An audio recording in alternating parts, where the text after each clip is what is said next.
Sudah. Bismillahirrahmanirrahim. Assalamualaikum warahmatullahi wabarakatuh. Waalaikumsalam warahmatullahi wabarakatuh. Selamat siang Mbak Widya. Selamat siang Bu Robi, selamat siang semuanya Bapak Ibu. Selamat siang Bu Widya. Semoga semuanya sehat dan masih bersemangat ya. Amin. Demi kesuksesan bersama. Amin ya benar. Terima kasih atas waktu dan kesempatan yang telah diberikan kepada saya. Yang pada kesempatan hari ini, di siang ini, saya akan menyampaikan atau berbagi pengalaman saya dalam aksi nyata saya pada modul 1.4 ya, tentang budaya positif. Marilah Bapak Ibu semuanya, bersama-sama kita panjatkan puji syukur kita atas rahmat dan kehadirat Tuhan Yang Maha Esa, sehingga pada hari ini kita dapat mengikuti acara seminar kecil kita hari ini, walaupun dengan secara virtual ya. Semoga semuanya berjalan dengan lancar sampai selesai nanti.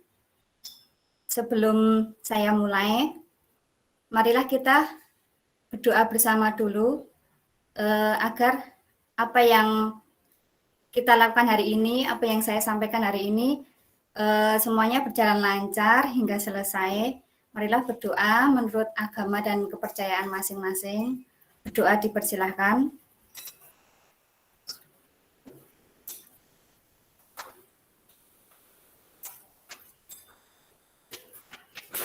Berdoa selesai. Terima kasih. Untuk selanjutnya, pada seminar kecil kita hari ini, nanti akan saya bagi dalam beberapa sesi ya. Yang pertama yaitu sesi perkenalan dulu, kemudian sesi selanjutnya yaitu inti dari seminar kecil kita kali ini, yaitu berbagi pengalaman, berbagi cerita dalam aksi nyata yang telah saya lakukan tentang budaya positif. Selanjutnya ada sesi tanya jawab dan diakhiri dengan penutup. Baiklah Bapak Ibu semuanya yang saya hormati dan saya banggakan. Pada sesi yang pertama adalah perkenalan. Nah, izinkan saya untuk memperkenalkan diri saya terlebih dahulu. Bapak Ibu, nama saya adalah Widya Ningrum. Saya bisa dipanggil Ibu Widya ataupun bisa juga dengan Ibu Ningrum. Saya kelahiran Klaten ya, 30 September tahun 83, dan saya bekerja di TK Pertiwi Nengahan, Kecamatan Bayat. Saya adalah calon guru penggerak Angkatan 3 dari Kabupaten Klaten.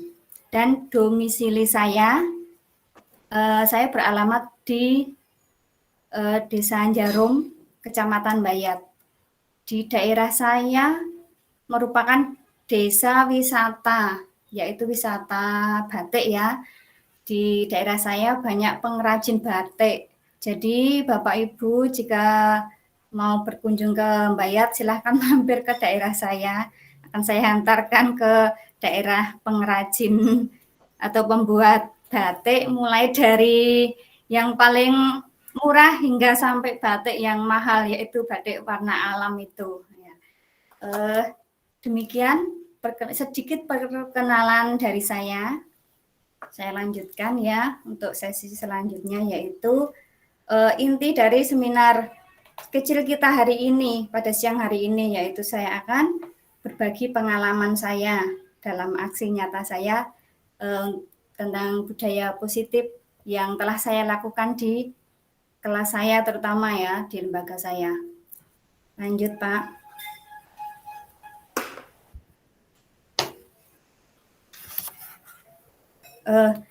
Sebelum saya berbagi pengalaman saya akan mengaitkan dulu tentang materi budaya positif ini dengan materi-materi sebelumnya, karena materi ini saling berkaitan mulai dari modul pertama hingga modul sekarang. Yang pertama adalah tentang filosofi Ki Hajar Dewantara. Tentu saja Ki Hajar Dewantara tidak asing ya bagi kita semua ya Bapak Ibu, sebagai seorang pendidik di dunia pendidikan ini tidak asing lagi akan nama Pak Ki Hajar Dewantara. Beliau bersemboyan yang sangat berbekas dan berguna bagi kita semuanya, yaitu ing ngarsa sung tulodo, ing madya mangun karso, dan tut wuri handayani. Ki Hajar Dewantara menjelaskan bahwa tujuan pendidikan yaitu menuntun segala kodrat yang ada pada anak-anak agar mereka dapat mencapai keselamatan dan kebahagiaan yang setinggi-tingginya, baik sebagai manusia maupun sebagai anggota masyarakat. Oleh karena itu, kita sebagai pendidik hanya dapat menuntun tumbuh atau hidupnya kekuatan kodrat yang ada pada anak-anak itu agar dapat memperbaiki lakunya atau bukan dasarnya, dan hidup dan tumbuhnya akan kekuatan kodrat anak tersebut. Nah, dalam menuntun sebagai pendidik, Ki Hajar Dewantara mengibaratkan peran kita sebagai pendidik yaitu seperti petani atau tukang kebun. Dan anak-anak itu seperti biji tumbuhan yang disemai dan ditanam oleh Pak Tani atau Pak tukang kebun tersebut di lahan yang telah disediakan. Anak-anak itu bagaikan bulir-bulir jagung yang ditanam. Bila biji jagung ditempatkan di tanah yang subur, dengan mendapatkan sinar matahari dan pengairan yang baik, maka meskipun biji jagung adalah bibit jagung yang kurang baik atau kurang berkualitas, dapat tumbuh dengan baik karena perhatian dan perawatan dari Pak Tani atau Pak tukang kebun itu. Dan demikian sebaliknya, meskipun biji jagung itu disemai adalah bibit berkualitas baik, namun tumbuh di lahan yang gersang dan tidak mendapatkan pengairan serta cahaya matahari, serta tangan dingin kita sebagai Pak Tani, maka jagung itu tidak mungkin tumbuh. Walaupun tumbuh tidak bisa optimal.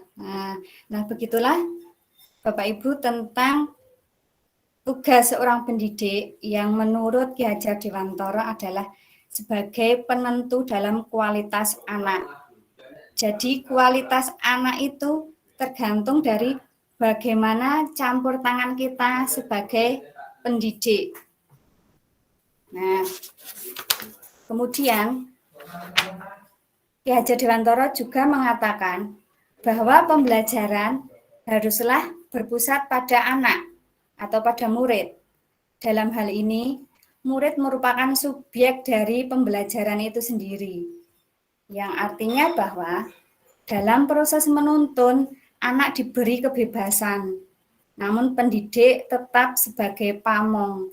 Pendidik memberi tuntunan dan juga arahan-arahan agar anak tidak kehilangan arah atau membahayakan dirinya. Dan seorang pamong, yaitu kita sebagai pendidik, dalam memberikan tuntunan itu dapat dengan tujuan untuk menemukan kemerdekaan anak dalam belajar. Nah, itu yang disebut dengan pembelajaran yang berpihak pada murid. Nah, selanjutnya melalui filosofi Ki Hajar Dewantara tersebut merupakan dasar kita dalam melakukan budaya positif kita kepada anak didik kita. Guru penggerak adalah pemimpin pembelajaran yang mendorong tumbuh kembang murid secara holistik, aktif dan proaktif dalam mengembangkan pendidikan lainnya untuk mengimplementasikan pembelajaran yang berpusat pada anak itu, serta menjadi agen transformasi ekosistem pendidikan untuk mewujudkan profil pelajar Pancasila. Profil pelajar Pancasila itu apa saja? Yaitu beriman, bertakwa kepada Tuhan Yang Maha Esa, dan berakhlak mulia. Kemudian mandiri, bernalar kritis, kreatif, kemudian bergotong royong, dan berkebinekaan global. Kemudian untuk mewujudkan budaya positif tentu tidak lepas dari nilai dan peran kita sebagai guru penggerak. Nilai guru penggerak antara lain yaitu mandiri, reflektif, kolaboratif, inovatif, dan berpihak pada murid. Sedangkan peran guru penggerak itu sendiri adalah yang pertama sebagai pemimpin pembelajaran, kemudian menggerakkan komunitas praktisi, kemudian sebagai coach bagi guru lain, kemudian melakukan kolaborasi antar guru, baik guru, terutama guru di lembaganya yaitu rekan sejawat, kemudian mewujudkan kepemimpinan murid. Nah, untuk mengeksplorasi paradigma atau penemuan konsep diri berbasis kekuatan yang ada pada diri dengan menggunakan penerapan inquiry apresiatif yang disingkat IA, yaitu sebagai pendekatan manajemen perubahan yang kolaboratif dan berbasis kekuatan. Dalam menerapkan manajemen perubahan menggunakan paradigma IA ini melalui model atau strategi Bagja. Dalam Bagja ini terdiri dari buat pertanyaan utama, kemudian ambil pelajaran, kemudian gali mimpi bersama, kemudian jabarkan rencana, dan atur eksekusi.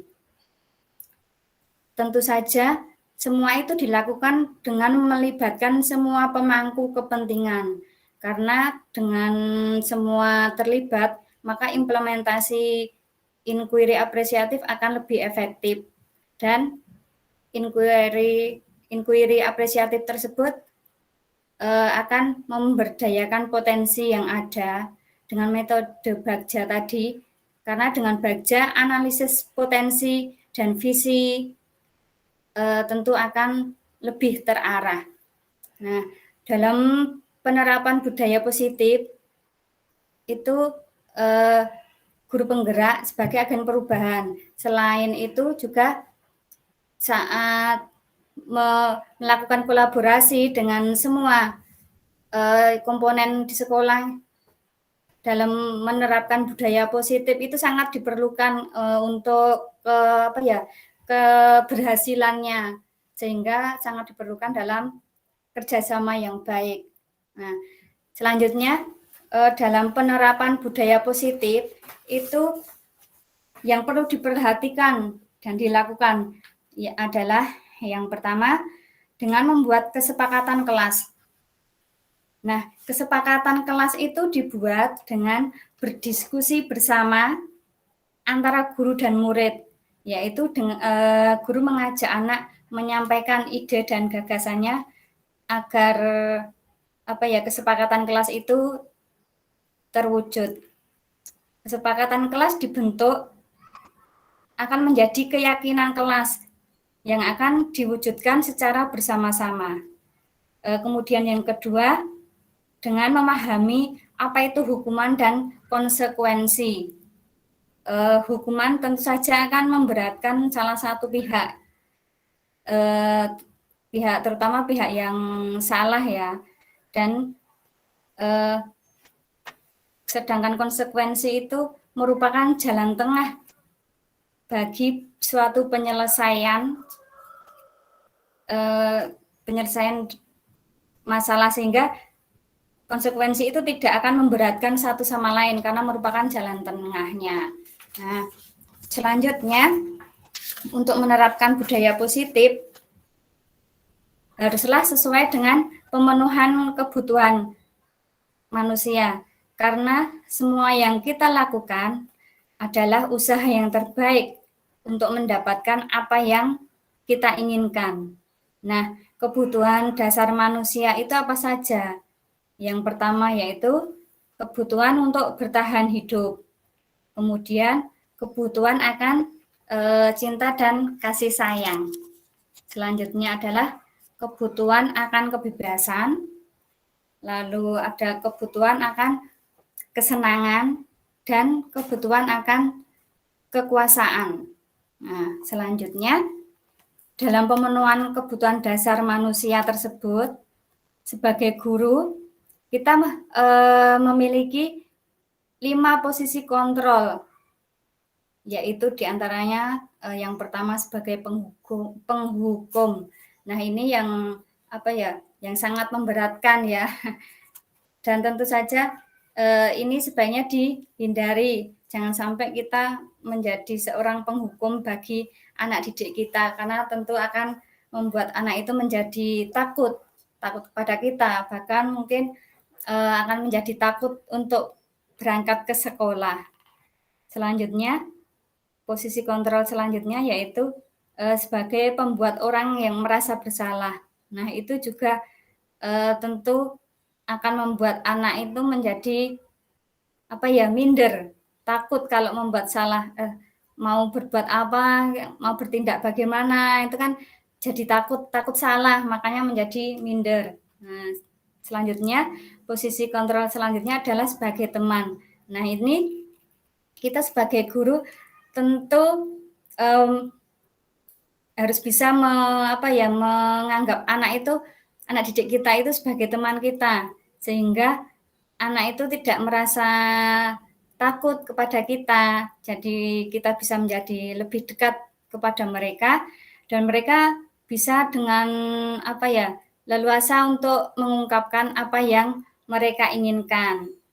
Nah, tentu saja kita saat mendekati anak itu dengan pelan, dengan mengerti apa yang mereka inginkan.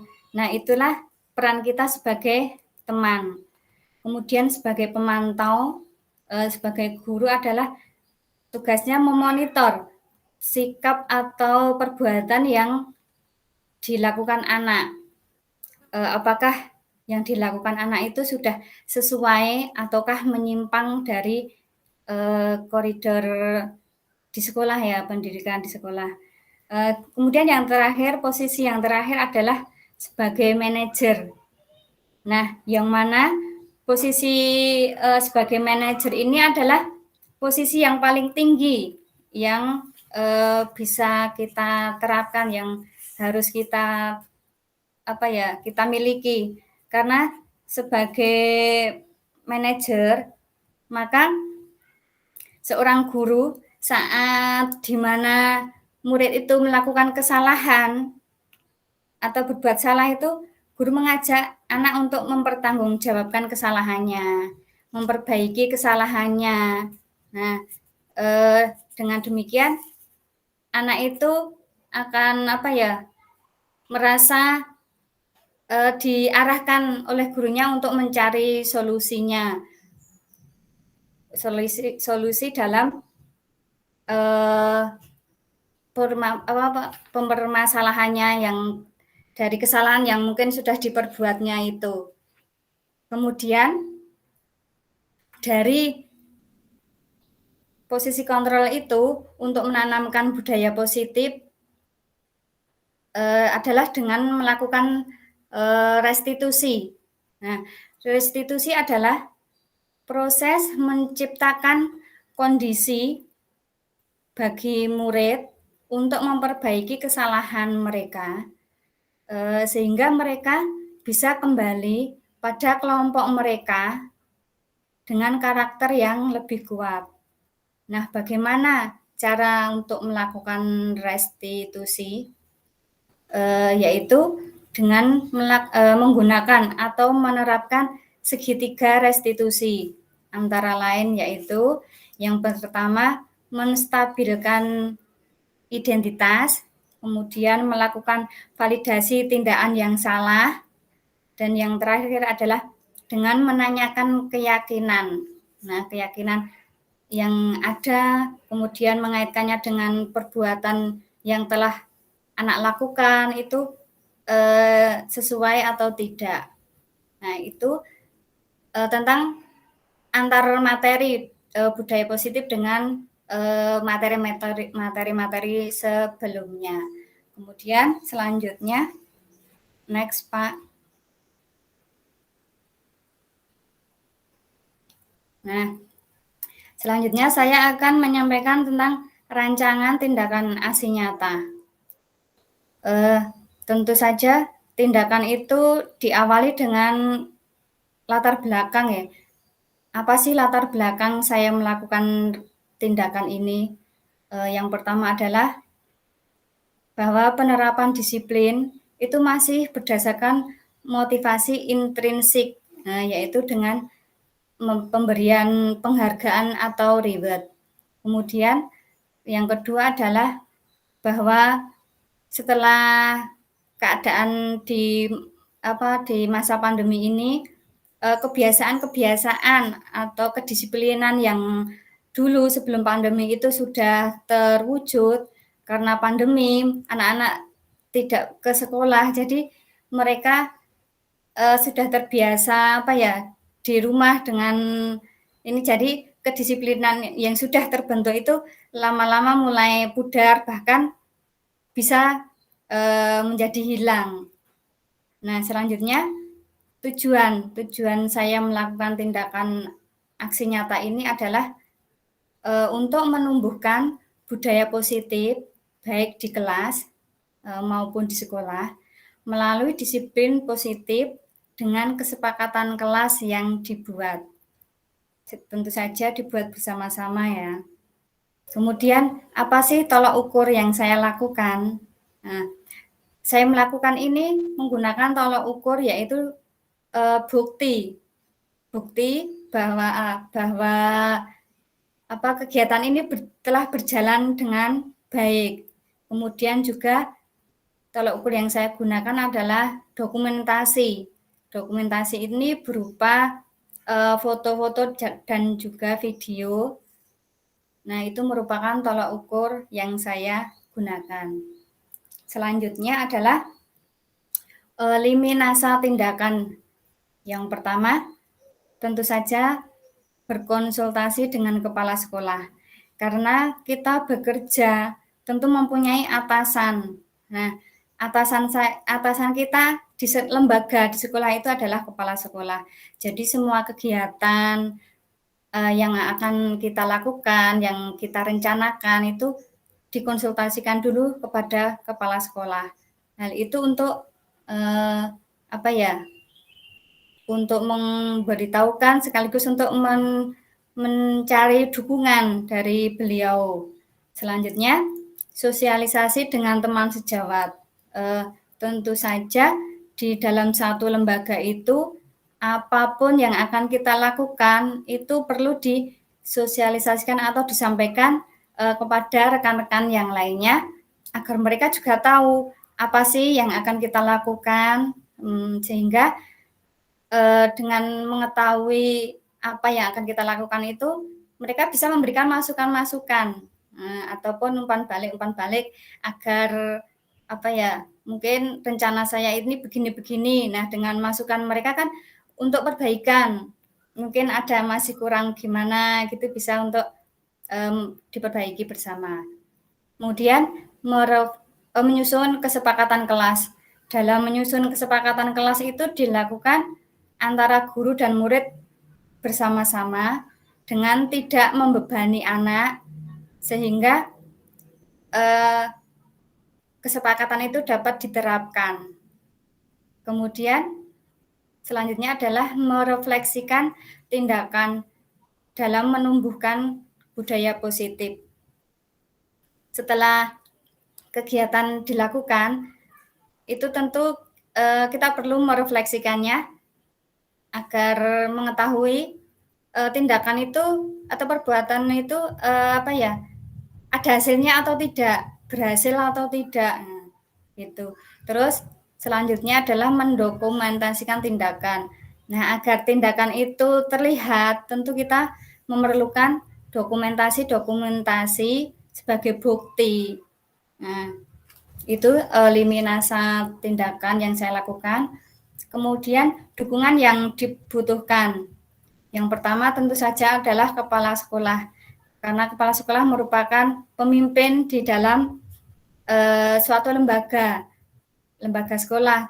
Jadi apa yang kita lakukan, apa yang kita rencanakan tentu membutuhkan dukungan dari kepala sekolah tersebut. Kemudian teman sejawat, karena dalam melakukan kegiatan kita membutuhkan kolaborasi, kerjasama dengan teman sejawat agar dapat berjalan.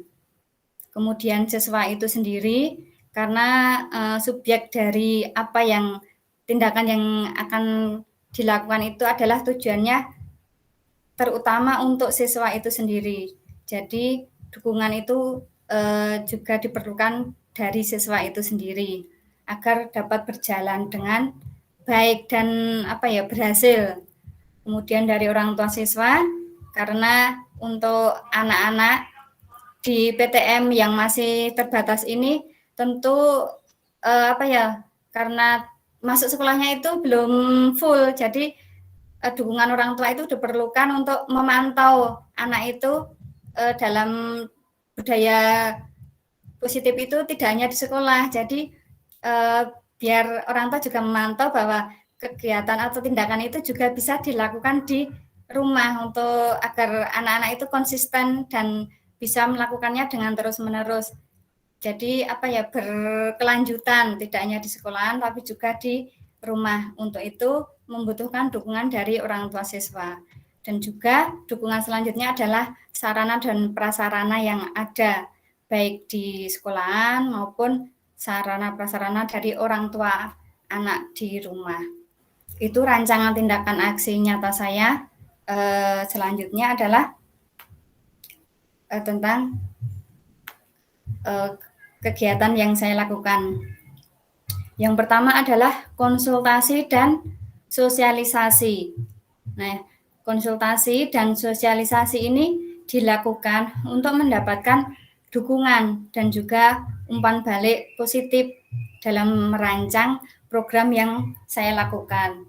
Nah, yang pertama itu adalah konsultasi kepada kepala sekolah.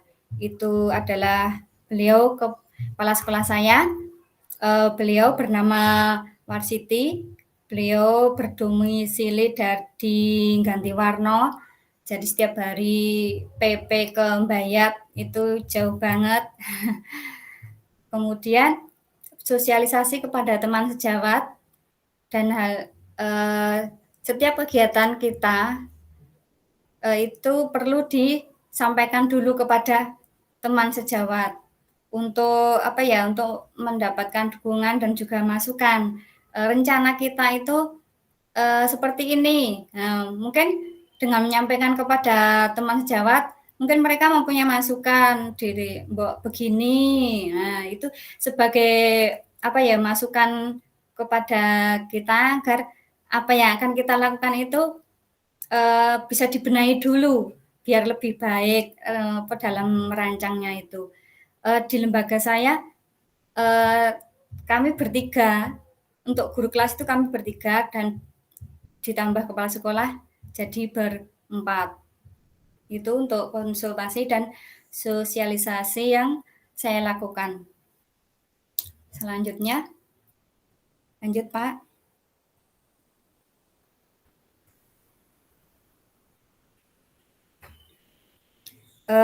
Selanjutnya adalah penyusunan keyakinan kelas. Nah, saya adalah pengajar di TK ya, Bapak Ibu. Jadi dalam penyusunan keyakinan kelas itu saat berdiskusi dengan anak tentu tidak gampang karena anak saat ditanya itu mungkin jawabnya susah. Nah, yang saya lakukan adalah dengan memancing anak dengan saat berdiskusi itu mungkin dengan bertanya dulu, kemudian karena mereka belum bisa menulis, kalaupun saya menulis apa hasil keyakinan itu mereka belum bisa membaca. Jadi mungkin saya hanya akan memberikan simbol atau dengan cuman kalimat-kalimat pendek dari keyakinan kelas yang dibentuk. Jadi mereka akan ingat untuk apalagi dengan simbol-simbol tertentu yang akan memudahkan anak-anak itu untuk selalu ingat apa yang menjadi keyakinan kelas.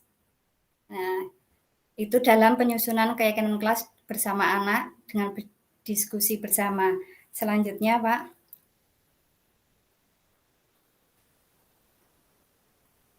Nah, keyakinan kelas di lembaga saya, terutama di kelas saya ya, yang sudah terbentuk saat berdiskusi dengan anak itu, ya itu dengan dipancing dulu kalimatnya, karena anak untuk langsung menjawab kan belum bisa. Yang pertama mungkin saat dalam keyakinan untuk mencintai lingkungan. Nah, apa sih agar kita bisa mencintai lingkungan kita? Bagaimana caranya? Terus mungkin dipancingnya dengan sampah. Bagaimana agar kita untuk menjaga lingkungan kita agar tetap bersih, bagaimana sampahnya. Nah, itu anak mungkin dengan dipancing seperti itu, anak akan bisa menjawabnya, dibuang ke tempat sampah, Bu Guru. Nah, itu nanti akan terbentuk. Kemudian kalau kita mempunyai tanaman, kalau kita sayang dengan lingkungan kita, sayang dengan tanaman, bagaimana caranya? Mungkin dengan dipancing seperti itu, anak akan menjawab, disirami Bu Guru biar tumbuh. Nah, kemudian dicabuti rumputnya Bu Guru biar tanamannya bisa subur. Nah, selanjutnya untuk mencintai lingkungan, kalau dengan binatang, bagaimana kita caranya untuk mencintai binatang itu? Nah, mungkin dipancing seperti itu, anak akan menjawab, diberi makan Bu Guru. Kalau nggak diberi makan kan lapar, kasihan. Nah, itu dengan dipancing-pancing seperti itu. Kemudian untuk keyakinan kelas dalam menjaga keselamatan dan kesehatan, yaitu dengan menerapkan prokes. Karena di masa pandemi ini, walaupun belum berakhir, jadi setiap hari tetap harus menjaga prokes baik di dalam kelas maupun di luar kelas. Kemudian bermain sesuai aturan agar aman. Selanjutnya tidak berebut saat bermain bersama.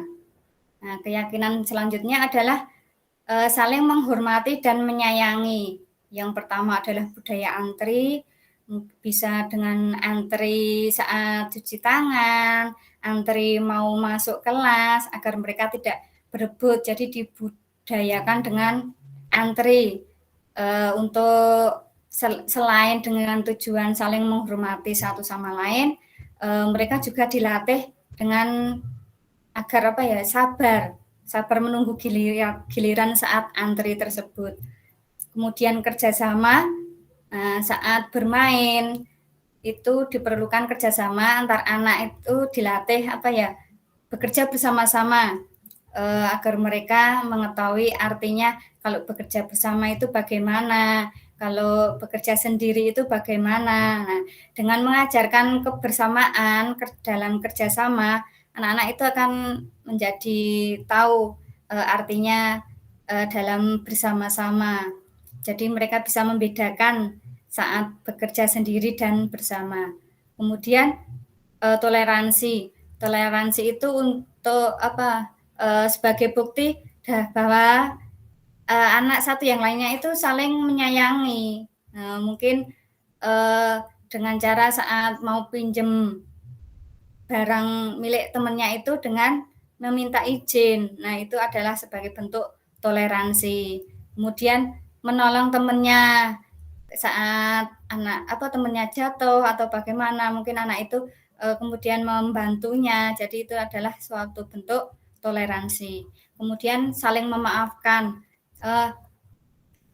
Untuk anak TK terutama ya, mungkin hampir setiap hari itu banyak yang berdebat atau berkelahi atau rakonco. Nah, mungkin saat berbuat salah sedikit pun mungkin terus bilangnya rakonco. Nah, mungkin dengan kita mendekati anak itu dengan menerapkan untuk saling memaafkan. Nah, jadi untuk dengan bersalaman untuk saling memaafkan itu setelah berkelahi sebentar nanti terus bisa untuk bermain bersama-sama lagi. Itulah anak TK.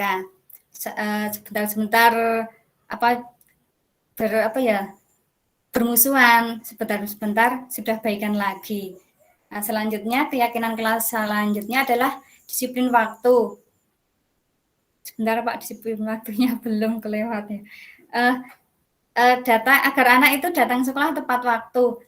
Karena selama ini saat pandemi anak-anak banyak belajarnya di rumah dan saat ini mulai PTM ini mungkin masih perlu untuk menerapkan disiplin waktu agar anak berangkat sekolah itu tepat karena mereka apalagi anak TK mungkin pagi sudah terbiasa waktu belajar di rumah itu bangunnya siang jadi bahkan sampai sekarang pun masih ada yang 1-2 yang berangkat itu masih terlambat itu masih ada sampai sekarang. Selanjutnya adalah mengatur waktu belajar dan bermain agar anak itu bisa membedakan waktunya belajar. Oh, waktunya belajar ya belajar, waktunya bermain ya bermain.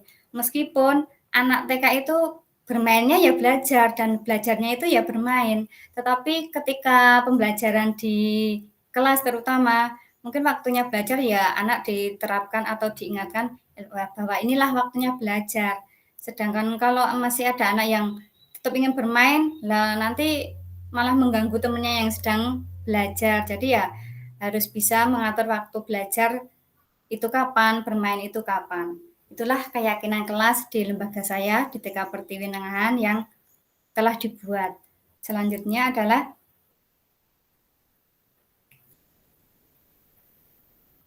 bukti-bukti dari aksi yang saya lakukan. Yang pertama yaitu mencintai lingkungan. Nah, itu yang pertama adalah dengan membuang sampah pada tempatnya. Tentu untuk agar anak itu tertib membuang sampah pada tempatnya adalah tentu dengan menyediakan tempat sampah itu sendiri. Mungkin di setiap depan kelas ada tempat sampahnya, dimanapun ada tempat sampah. Jadi anak itu tidak membuang sampah sembarangan karena melihat, oh di sana ada tempat sampah, oh di sana ada tempat sampah. Jadi bisa langsung membuangnya ke tempat sampah. Kemudian dengan menyirami tanaman. Nah, menyirami tanaman itu ini adalah masih waktu kemarin dokumentasinya itu loh. Itu ada yang ini ya, ada waktu pandemi di rumah, ada yang di rumah, ada yang di sekolahan. Karena waktu pandemi kan juga belajarnya di rumah, jadi selalu diberi tugas untuk di rumah seperti menyiram tanaman itu. Jadi anak-anak menyiramnya tanaman yang ada di rumah. Nah, saat itulah diperlukan dukungan dari orang tua itu agar apa yang diajarkan di sekolahan itu juga diterapkan di rumah. Nah, selain menyirami tanaman waktu di rumah juga dengan menyayangi binatang yaitu dengan memberi makan binatang yang tentu yang dipunyai di rumah. Ada yang mempunyai ayam, yang memberi makan ayam, ada yang mempunyai kambing, yang memberi makan kambing, ada juga yang memiliki sapi atau burung atau yang lainnya. Nah, itu diberikan tugas dan orang tua disuruh untuk memantau kemudian melaporkannya kepada guru untuk mengetahui apakah anak itu juga melakukan apa yang sudah menjadi keyakinan kelas di sekolahan. Kemudian dengan selanjutnya adalah mencabuti rumput. Nah, ketika di sekolahan untuk anak TK saat memberikan tugas itu tidak hanya langsung menyuruh, tidak hanya menyuruh saja, tapi gurunya juga memberikan contoh langsung. Mungkin ayo kita mencabuti rumput bersama. Jadi gurunya juga itu ikut serta. Jadi anak tidak males kalau ada gurunya juga bekerja. Kecuali kalau cuma disuruh saja mungkin anak tidak akan mau bekerja. Kemudian saat membersihkan bersama-sama membersihkan lingkungan sekolahan untuk kerja bakti bersama, itu kan gurunya juga tetap ikut andil di dalamnya. Nah, itu dalam mencintai lingkungan. Untuk selanjutnya Pak Taufik.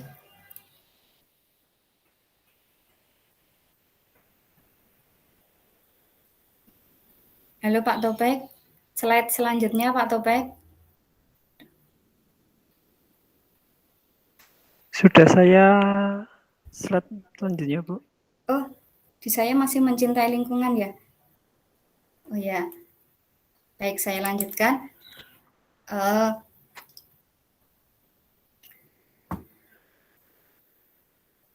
Selanjutnya adalah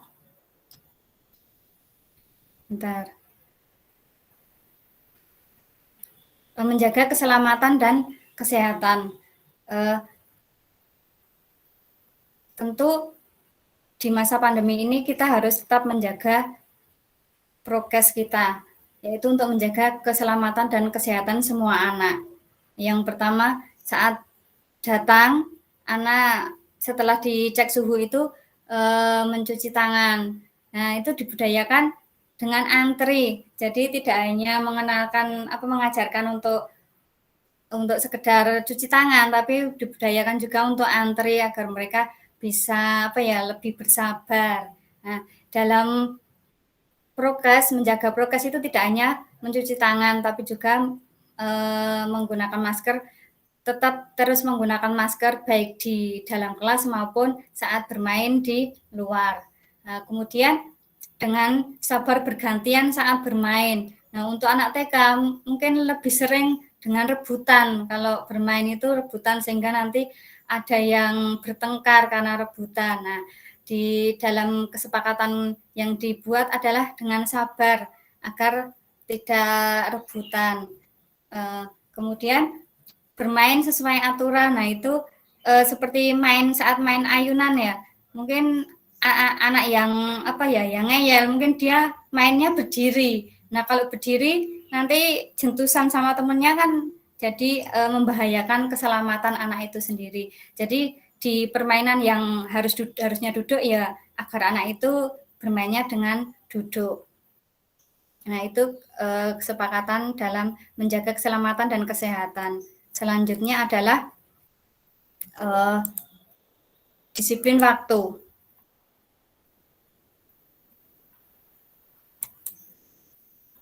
Dalam disiplin waktu, agar anak itu datang tepat waktu sebelum waktu masuk sekolah ya di lembaga saya, anak masuk itu jam 8, jadi diharapkan anak itu masuk sebelum jam 8 agar ada penyambutan dari guru itu. Tapi kalau sudah terlambat tentu guru sudah masuk ke kelas masing-masing sehingga tidak ada yang menyambutnya. Nah, itu tadi yang kemudian disiplin waktu selanjutnya adalah anak itu agar bisa mengatur waktunya belajar dan bermain. Ketika waktunya belajar di dalam kelas, belajar bersama-sama ya digunakan untuk belajar bersama-sama. Kemudian saatnya bermain ya nanti ada waktunya sendiri, waktunya bermain. Itu tentang yang kesepakatan disiplin waktu. Selanjutnya adalah saling menghormati dan menyayangi. Yang pertama adalah budaya antri saat mau masuk kelas. Anak-anak di lembaga saya sejak dulu sebelum pandemi pun setiap hari dengan berbaris ya itu sepertinya sudah merupakan ciri khas dari TK karena anak TK kalau mau masuk tidak dibariskan itu mungkin akan berebut. Nah, saat berebut itu di pintu mungkin bisa pada kejentus ada yang jatuh. Nah, jadi setiap hari sebelum masuk itu dibudayakan antri untuk saling menghormati satu sama lain. Selain itu juga untuk melatih kesabaran anak. Kemudian itu ada kerjasama. Nah, saat bermain bersama dalam membentuk, terutama yang anak di TK itu banyak permainan atau alat permainan yang dibutuhkan bersama-sama. Jadi untuk melatih kerjasama anak yang satu dengan yang lainnya. Selain kerjasama juga toleransi. Itu perlu diterapkan kepada anak, terutama anak TK, agar anak itu mengenal nilai kerjasama dan toleransi sejak kecil ya, agar mereka bisa menyayangi satu sama lainnya. Kemudian nilai selanjutnya adalah saling memaafkan. Nah, apabila anak itu membuat salah, tentu kita harus selalu memberi arahan untuk saling memaafkan. Nah, dengan saling memaafkan itu sebagai bentuk saling menghormati satu sama lain dan juga saling menyayangi di antara anak itu. Nah, itu yang keyakinan saling menghormati dan menyayangi. Nah, demikian yang dapat saya sampaikan tentang aksi nyata budaya positif yang telah saya lakukan di lembaga saya, yaitu TK Pertiwi Nengahan. Mungkin itu yang bisa saya sampaikan. Apakah ada pertanyaan atau masukan dari Bapak Ibu semuanya? Silakan. Yang pertama ada saya, ya. Bu. Oh, ya. Ada Bu Robi ya? Luar biasa. Iya. Ya, silakan Bu Robi. Luar biasa. Mau memberi masukan atau bertanya, silakan. Oh, luar biasa, udah bagus sekali. Tenang. Terima kasih. Terus tertata Ya, rapi. Deg-degannya tidak kelihatan kok. Kenapa, Bu?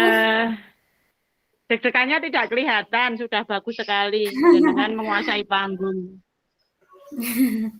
Iya, Bu, silakan. Saya nggak usah bertanya saja, ya cuman itu tadi apresiasi ke jenengan sudah luar biasa. Tenang, damai, dan tertata dengan rapi itu tadi. Semuanya dipaparkan dengan luas. Dan kita aja Mbak Widya, sukses selalu. Iya, terima kasih, Bu. Terima kasih ya Bu Robi ya. Sukses juga buat panjenengan. Sama-sama. Ya, monggo Bapak Ibu yang lainnya ada yang mau memberi masukan? Izin Mbak Widya. Oh, ya. Iya, Bu Tia, silakan. Ya. Ini tadi luar biasa sekali paparannya, dari koneksi antar materinya runut sekali, bahwa memang segala apa yang kita lakukan selaku guru penggerak itu semuanya bersumber dari pemikiran filosofis Ki Hajar Dewantara, sehingga harapan ke depannya pendidikan Indonesia itu ya seperti impiannya beliau itu, bahwa pendidikan menyenangkan, yang berpihak pada murid, seperti itu tadi luar biasa. Salah satu wujudnya yang jenengan sudah lakukan adalah menumbuhkan budaya positif.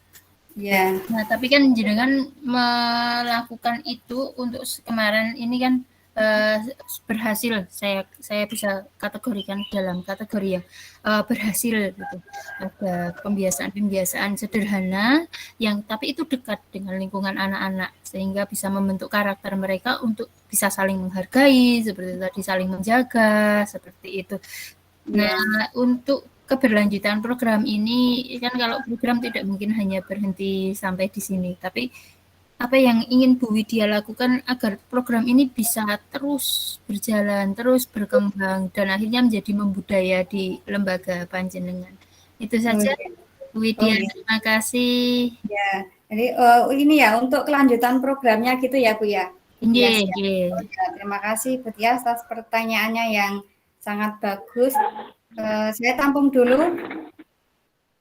Ada yang lagi yang mau bertanya? Saya Bunda, satu Bu. lagi. Oh, Oh ya, udah Bu Beta siapa dulu dulu? aja. Oh, Bu Bu Beta Beta. dulu. Silakan Bu Beta Beta ya, ya. Ularin ya, Pak. Ya, ya, saya Bu Nih. Beta.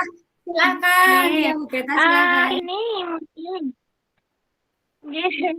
Subhanallah, ya, ini sudah bagus sekali dalam pemaparannya, Bu Widya. Sudah runtut, tidak terburu-buru, tenang. Ya. Untuk pertanyaannya mungkin ini, Bunda. Setelah keyakinan kelas yang jenengan di sekolahnya jenengan buat anak-anak, itu perasaan apa yang Bunda rasakan, serta anak perasaannya seperti apa, seperti itu. Mungkin itu Bunda. Terima Ya. kasih. Kalau perasaan saya dan murid saya gitu ya Bun ya? Ya, terima kasih ya. Silakan satu lagi, Pak Topek. Oh ya, saya Bu. Ya, Sebentar. Itu tadi luar biasa sekali presentasinya Bu Widya ya terima kasih Pak.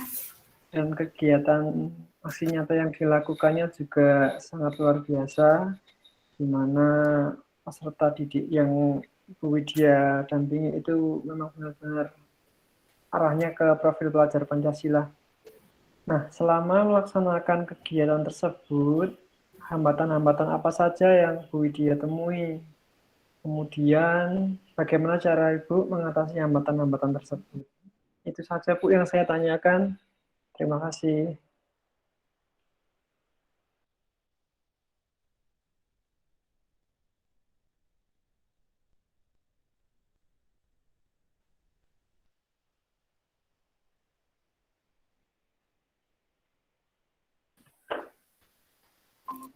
Maaf, tadi terkendala sinyal sebentar. Ini sudah kembali lagi.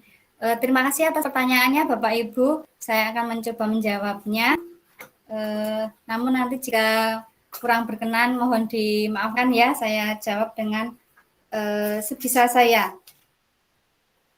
Yang pertama adalah pertanyaan dari Ibu Tias ya, yaitu untuk kelanjutan programnya yang saya lakukan itu tadi.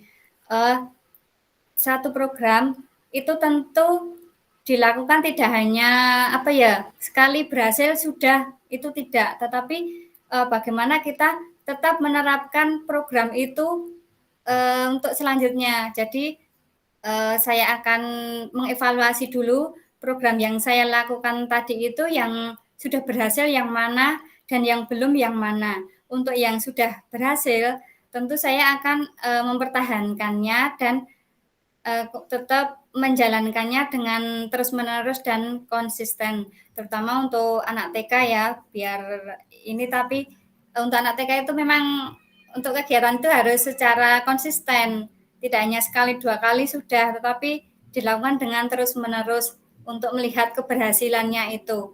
Kemudian untuk program yang belum, mungkin ada yang belum terpenuhi. Nah, itu saya akan melakukan umpan balik dulu kepada anak. Nah, apa sih yang membuat kesepakatan tadi ada yang belum terwujud? Nah, itu saya akan menggali dulu apa yang kenapa kok belum terwujud. Jadi kalau belum terwujud ya berusaha, setelah itu berusaha untuk diwujudkannya.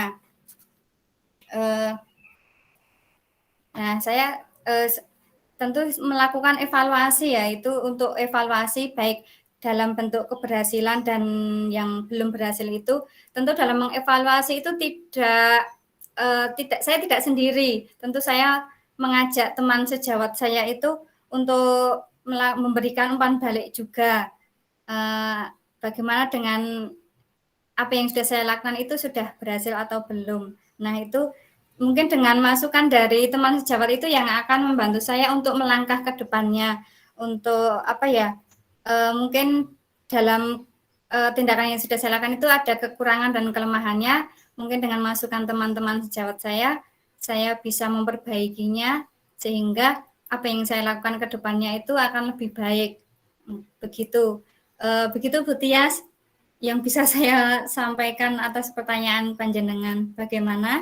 Ya, luar biasa sekali Bu Widya. Terima kasih jawabannya dan tetap semangat. Semoga bisa semakin membudaya di terima kasih. lembaganya. Amin. Terima kasih Bu Tias. Kemudian selanjutnya pertanyaan yang kedua dari Bu Beta ya tadi, perasaan yang saya lakukan dan murid saya yang saya rasakan dan juga murid saya rasakan. Yang pertama tentang perasaan saya. Perasaan saya awalnya ya mungkin merasa ragu juga karena dari kan kita peralihan ya dari masa pandemi, anak belajar di rumah dan sekarang mulai PTM. Nah, saya itu awalnya ragu, terus terang merasa ragu. Ragunya itu kenapa?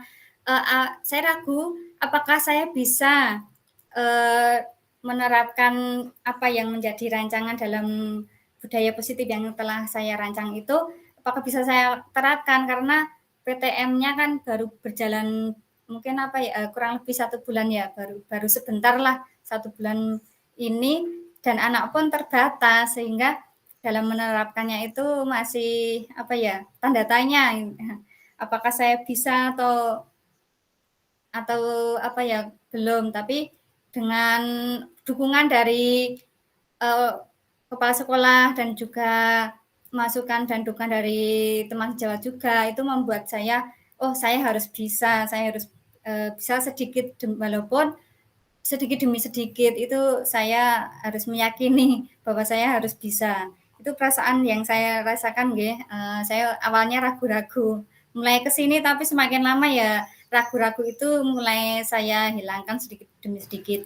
Kemudian untuk perasaan anak sendiri karena dalam pembuatan keyakinan kelas itu adalah kesepakatan kita bersama antara guru dan anak itu mengetahui yang saya itu harus bagaimana saat membuat teman saya menangis itu saya harus bagaimana, saat saya berbuat salah kepada teman itu bagaimana. Nah, itu anak itu akan terus ingat karena kesepakatan dibuat bersama, tidak hanya dari satu pihak saya. Jadi anak itu apa ya, senang karena selalu diingatkan begini, mungkin dia akan terus ingat. Jadi saat pembuatan kesepakatan itu tentu anak merasa senang karena dilibatkan langsung, diajak berdiskusi langsung itu. Begitu Bu Beta, jawaban saya atas pertanyaan panjenengan. Bagaimana Bu Beta? Nggih, Bunda. Nggih, matur nuwun. Terima kasih. Ya, terima kasih kembali Bu Beta. Terima kasih ya. Untuk selanjutnya adalah dari Pak Taufik ya. Pak Taufik tadi menanyakan tentang hambatan yang saya lakukan. Untuk setiap kegiatan pasti ada hambatan-hambatannya ya Pak ya. Terutama dalam menerapkan budaya positif bagi anak TK terutama. Karena tentu ada hambatannya. Dan hambatan itu saya itu masih menggunakan apa ya reward atau penghargaan kepada anak saat anak bisa melakukan apa yang menjadi keyakinan kelas itu diberikan reward itu masih dan terus terang saya masih menggunakannya karena apa?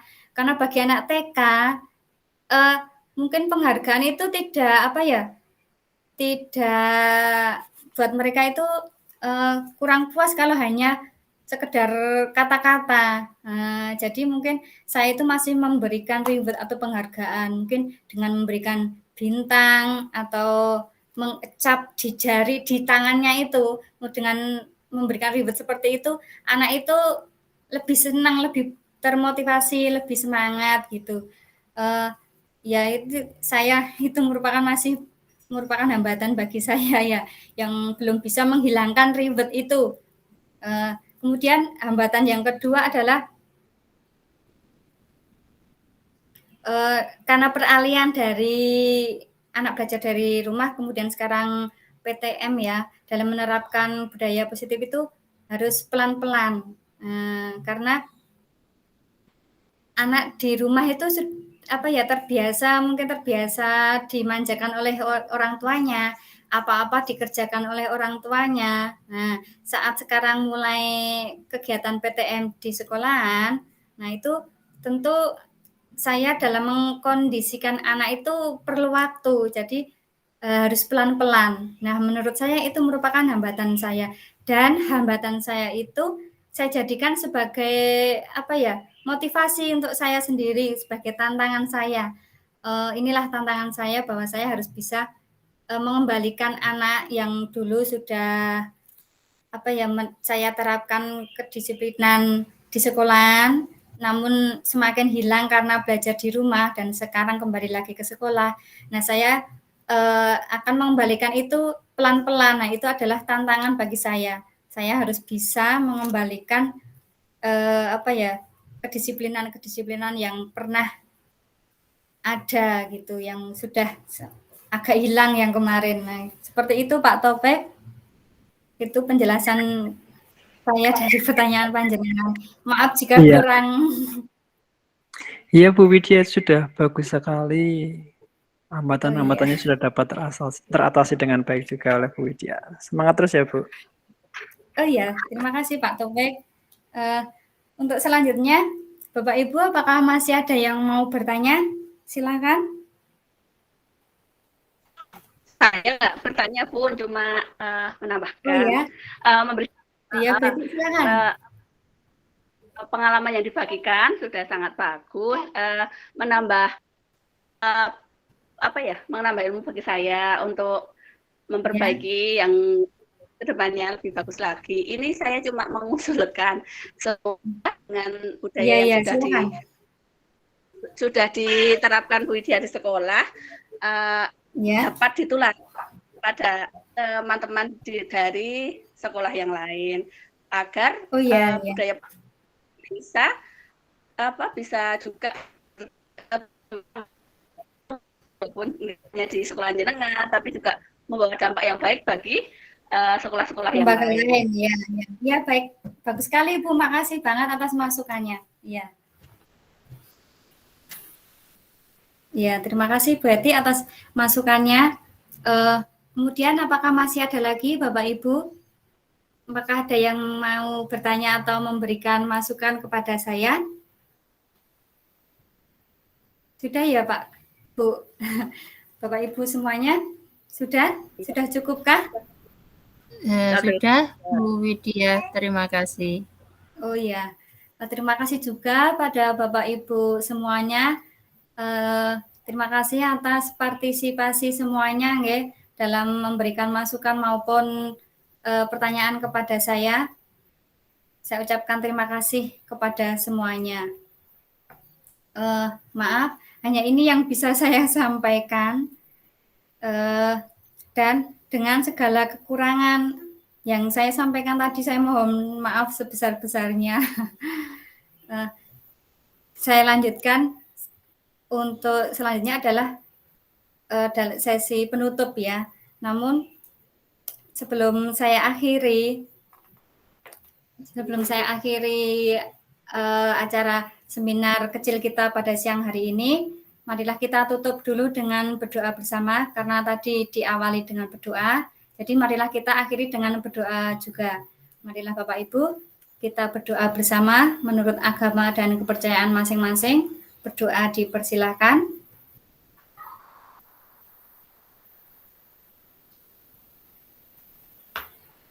Berdoa selesai. Terima kasih Bapak Ibu semuanya. Kini tibalah waktunya untuk saya mengakhiri acara seminar kecil kita pada siang hari ini. Sampai jumpa lagi di kesempatan lain ya Bapak Ibu semuanya. Akhir kata, wassalamualaikum warahmatullahi wabarakatuh. Selamat siang semuanya. Selamat Waalaikumsalam warahmatullahi wabarakatuh. Terima kasih Bu Widya. Terima kasih Pak Topik. Terima kasih semuanya.